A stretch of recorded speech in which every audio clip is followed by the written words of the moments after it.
Hello, hi there. Hi. We are recording, just so you know, we're recording this session, and thank you, Ruth, for coming in here and providing us some little golden nuggets, business to business sharing. I Yeah, appreciate it's you. my pleasure. Thanks for the invite. Happy to be So here. I just have a few quick questions because I know your time is valuable, and I just wanted to have people get to know you just a little bit. What business are you in, and how did you start your business, Pin Drop Travel Trailers? Sure. We launched, my husband and I launched Pin Drop Travel Trailers in 2018. So we've only really been going for a couple of years. I will say we're both entrepreneurs by nature. So my husband is a licensed general contractor and an HVAC contractor, and he's been in that industry for over 20 years. So he's a builder and a tradesman, which obviously complements the industry that we're now in very well. And I myself was a retail shop owner and a leather worker for about 10 years, which is what brought me to Arizona. I moved my business to Jerome in 2005, and I was a 6-year-old business and was in Jerome actually for 3 years as a retail business and a leather worker. I sold my business in 2008 and did a couple of things before we launched Pin Drop Travel Trailers in 2018. So as many of the entrepreneurs who are likely watching this know, it's kind of trial by fire.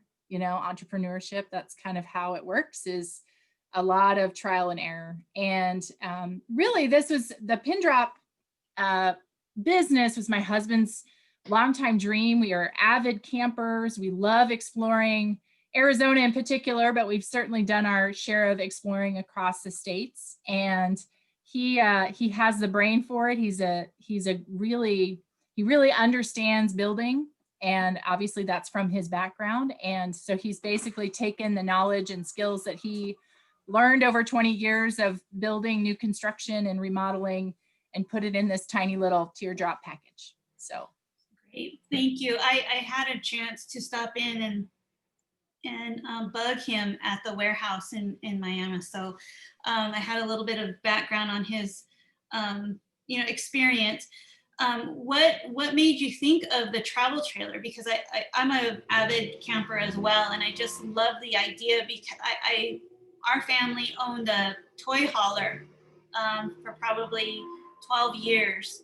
And, when you have kids and you pack everything in the toy hauler and you get there and you unpack everything out of the toy hauler and then you do it, rewind and all the way back home again, it's a lot of work. So I like your model, your product model, because it's basically you're taking the minimum that you absolutely need. You always overpack anyway, and it's light, it's easy to hook up, connect to basically any type of vehicle, and go with it. So what made you think of that product idea? yeah, it's a great question. I think honestly, the way that we really enjoy camping is away from other people. We've always been very passionate about seeking out remote destinations where no one else is, where Right. you have this kind of special moment and connection to place, and there's no one around. It's just you out there. And so the idea behind the pin drops is really to have access to common conveniences and those things that make camping just a little bit more comfortable, and really be fully self-contained. I mean, there's solar powered, so your power, everything's powered by the sun. There's a battery bank. You have lights. You can stream music from your phone. You can watch movies if you want. It's got a full kitchen and charging stations and things that just make you still feel like you're connected if you need to, Right. but also be in a completely remote destination and disconnect if you want to. I love So that that's idea. the idea. Yeah. And so, okay, the next question I have was, well, you had basic experience. But before you started your business in Jerome or moved it to Jerome, did you seek out any particular training to start a business at all? Well, that's a great question. As I said, kind of one of my first comments was just, it really is trial by fire, right? And entrepreneurship takes tenacity, and it takes a lot of courage, and it takes a lot of bad decisions to get Yep. ahead. So we all fail. We all make decisions, and some of them work and some of them do not work. And that's part of the process, is you kind of learn as you go. I was very fortunate. I had a business partner with my leather business, and he was very willing to teach me what he had learned from the business side. So I was a great craftsman and a great tradesman from the start, but I didn't have a lot of business sense, and I was young too. So I'm very fortunate that I had someone to help coach me and teach me some of those very basic business skills of accounting and communication and customer service. I mean, Right. that's a big one, is having really solid customer service. So you create a foundation of return and repeat customers, right? So Now I would say, and Adri, you and I have talked about this, is reaching out to your local small business development center office is a great first step, because they're very skilled, a lot of experts on their teams, a lot of good information for new starts and established businesses as well. Well, and I love that they have, basically a template, but then they'll massage things, either the business plan or the marketing or any that fits your business or your industry that you're going into. And I feel like a lot of aspiring business owners have a fear, right? Because everyone's afraid, but you sometimes you start thinking, well, I don't have this training, or I don't have that training, I don't have this fancy master's business degree. But a lot of small business owners do not. I don't. And I know, Correct. like you said, it I takes don't either. a lot of passion, Yep.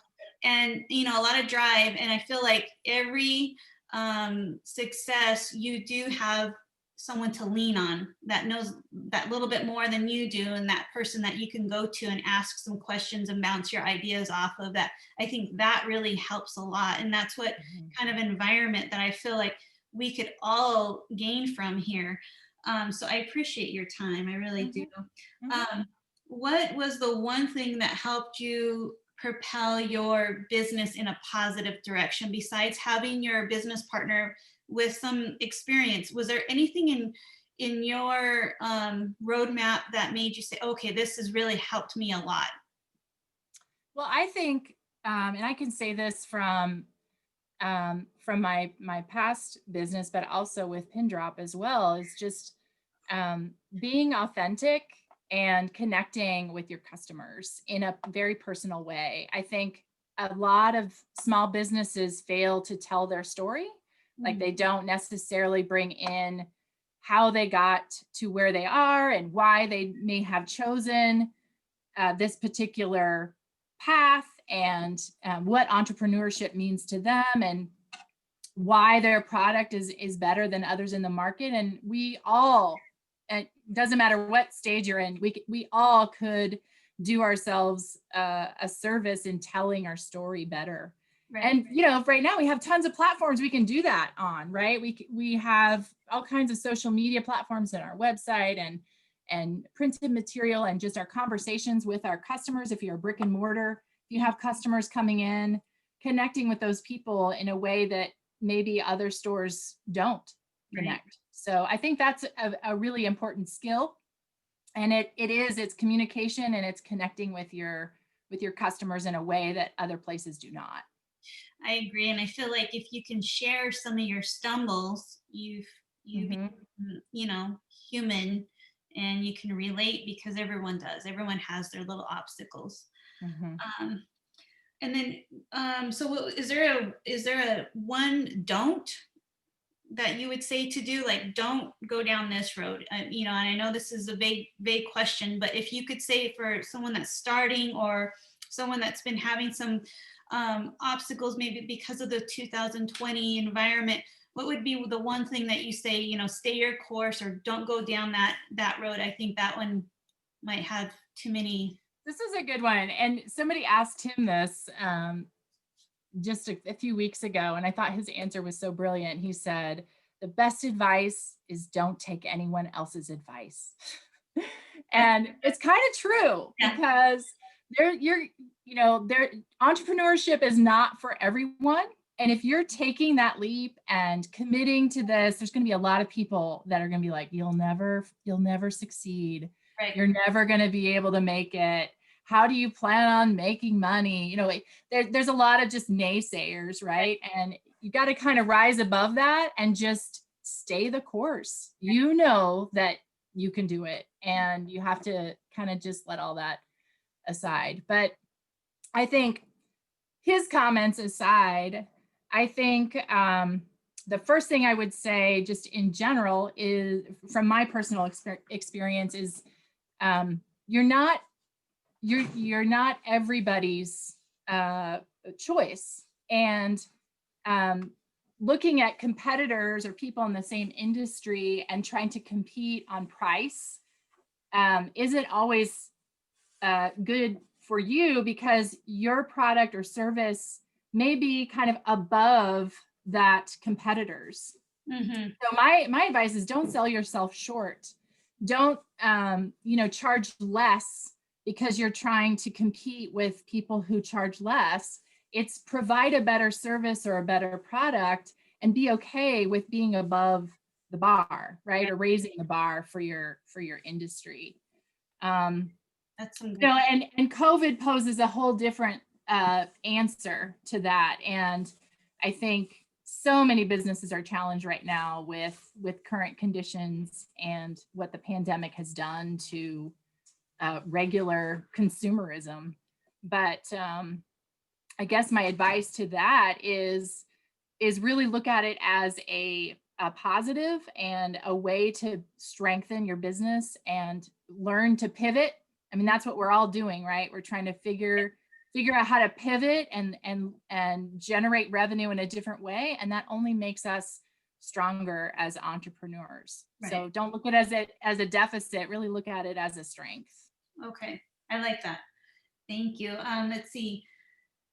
Being that your business is in a small town, rural area, and you understand that atmosphere, what is one thing you feel small business owners can do to help each other succeed?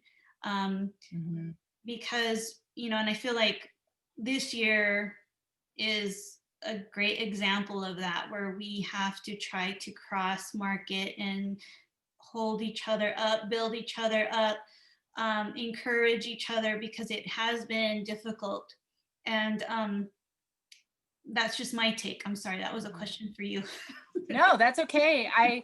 I commend you, and I commend the other area businesses in the Globe Miami area, because I can see, and Tim and I've talked a lot about this, I can see the efforts behind the scenes of really trying to connect businesses and get facing the same direction. And it is hard work, especially because of the challenges we're all facing right now. But I think that's the number one strategy. You've got to link arms.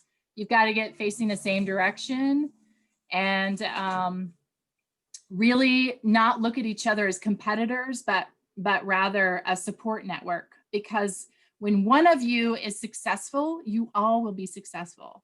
When one customer shares accolades or a positive review, it's a reflection of the whole community. Right. So it's only to your benefit that those other businesses are successful too. So you've got to link arms and work together to make that happen.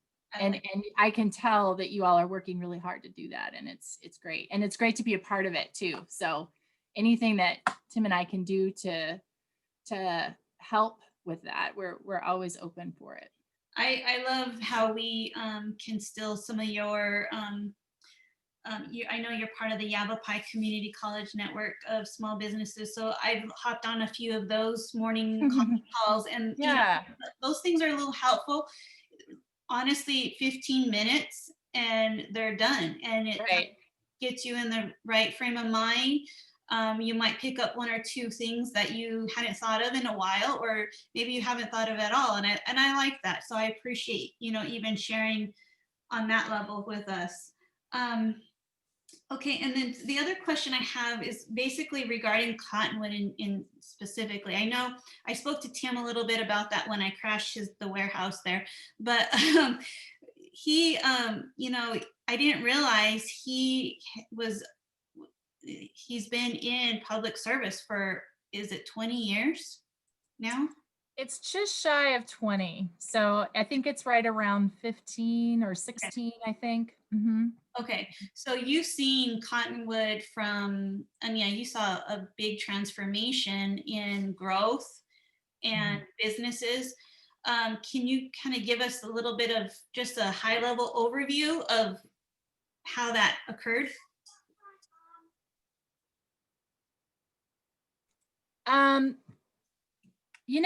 It's there's a lot of moving parts, and certainly it's, I mean, in my mind, I don't know that it had much to do with me or our situation. I think we were very fortunate to see the investment in our community from other people and other business owners, and it has snowballed really. And I could name just the the winery and vineyard folks who've invested lots of money in the surrounding area, and other Main Street, Old Town District businesses that have invested in buildings and just rebuilding Main Street. I think Tim and I, we moved here when it was really seedy, and we bought a house in a kind of, just a worn out area, but it's kind of just picked up speed. But I think it's choices, right? It's people making choices to reinvest here and to recognize the value of living in a rural community, and to recognize the value and the character of some of these old historic towns like Miami and Globe. They're beautiful communities, and they have such a rich history, and they bring so much to our state and our communities. So I don't know that it's any one thing, but I will say, kind of just a linking arms effect of people coming together and saying, this is worth investing in, and it's worth, we're raising our family here, and that's important to us. We're walking our kids to our local public school. That's important to us. Is it hard? Yes. Sometimes you feel like you're making a really poor decision? Yes. But our lives at home are good and wholesome, and we love our community, and we're happy to be here, and we're so happy to see the change. And again, as a result of a lot of other people making choices and commitments to reinvesting here. Yeah. And one thing I like, way before my time, by the way, yeah. When I spoke with Tim, he said,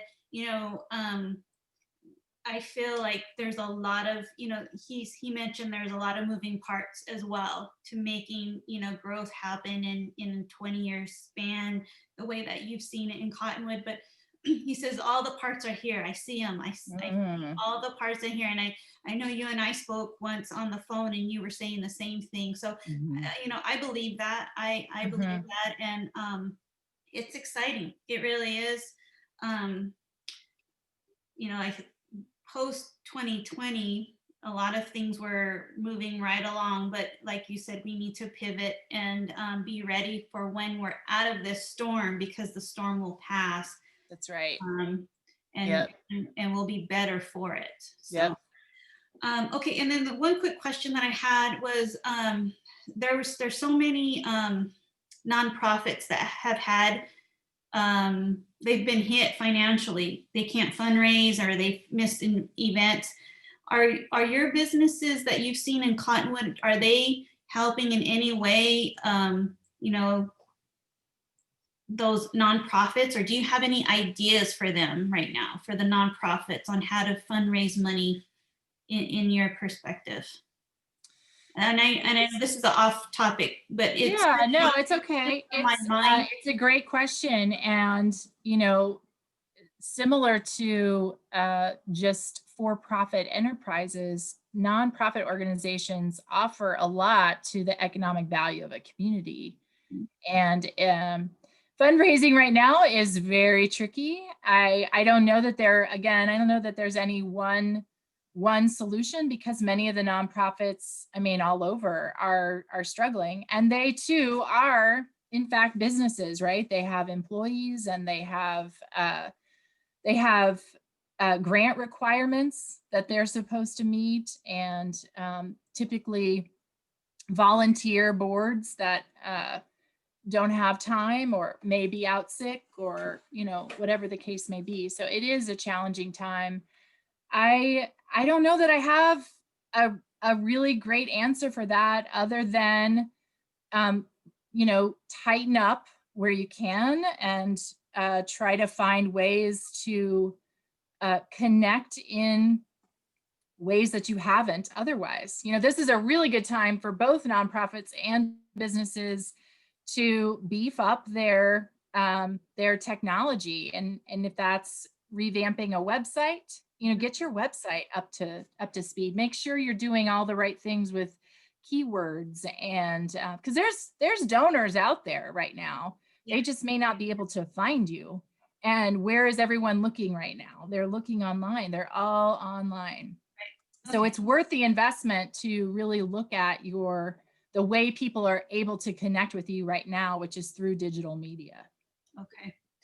Okay. And that's all the questions I have. I really appreciate you sharing your knowledge, and your comments in our group, and also on your business page, and inviting all of us to some of your little morning coffee meetings. Yeah, well, this is fun. And um, just to officially say it, I am an analyst with the Small Business Development Center out of Yavapai College, but and I'm always here as a resource if anyone has questions or needs. But you all also have an SBDC in your region out of Eastern Arizona College, and I know, Adria, you've been in touch with them and sharing information from them. But it's a great resource, and there's actually 10 centers across the state, and they have just expert folks on their teams, and expert resources to help start or expand your business. So it's a great resource. Thank you so much. And thank you Hey, for thank you. This your was time. really fun. Yeah. And I'm going to throw one back on you, Okay. because you're an entrepreneur too. So, you know, what's your secret? What is a good strategy? Do you think is a good strategy for businesses right now, as we're facing, you know, such great challenges? Is there I something that's been working for you? I think that, and I've heard this multiple times. I agree with you. It's if you don't have an online presence, a website where you can sell a product. You know, if you are used to the traffic coming in the door and you don't have that right now, use this time right now to set up your online store. I have done a lot of my online shopping, you know, deliberately towards small businesses this holiday, Mhm, and some of them aren't really set up that way, I've mhm, discovered. And with the Venmo, Zelle, all these mhm. cash apps things, it makes it a little bit easier than it did, you know, 5 years ago. Sure, So sure. so hopefully, people will take that time, and you know, we're not out of the woods yet, I don't think so. We still have time to revamp our website and kind of get Mhm, that going. And when we can open the doors and the floodgates open again, we'll have business in the store and also online. So mhm, yeah. mhm. And can you shed a little light on, you know, you've been doing a lot of kind of the back end work on really trying to connect businesses in the Globe Miami area. Like, how is that going? Are there ways people can better engage? I mean, I think that's an issue we face here, is just engagement, you know, and getting people to participate and recognize that connection as a value. Right. And I feel that struggle, to be honest. I do. Mhm. We, with this year, we have to focus on our business because we need to make that money to pay our bills and live. So with taking time away from that and try to share or connect with another business owner, it does break the cycle of trying to engage your own business and keep that afloat. But I feel like the different platforms that we have, this Zoom, we have the Facebook group, we can, shoot some ideas off in that Facebook group, or, if we have another way of email or text, however that is, where it doesn't take that much effort to drive in the car and go somewhere, we can share ideas, get things out, get maybe some productivity moving forward, and not break away from our everyday grind of Mhm. what really is going to pay the bills. But it's really Mhm. important because it does bring camaraderie, Mhm. and we celebrate each other's success, and we're here to help each other when we kind of stumble too. So Mhm. that's the part I do love, and I, growing up in Glow, Miami, that's what I did love and cherish about that environment. And of course, there's negativity. You can think of it in a negative way because so many people know so much about what's going on, but it really, we need to take the positive and run with it. So, Mhm. Awesome. Well, well, thank you for including us and for making us feel part of the community, because that's really special to us. thanks a lot, Ruth, and Yeah. happy holidays to you. Bye. Happy holidays, everybody, and to you. Bye. And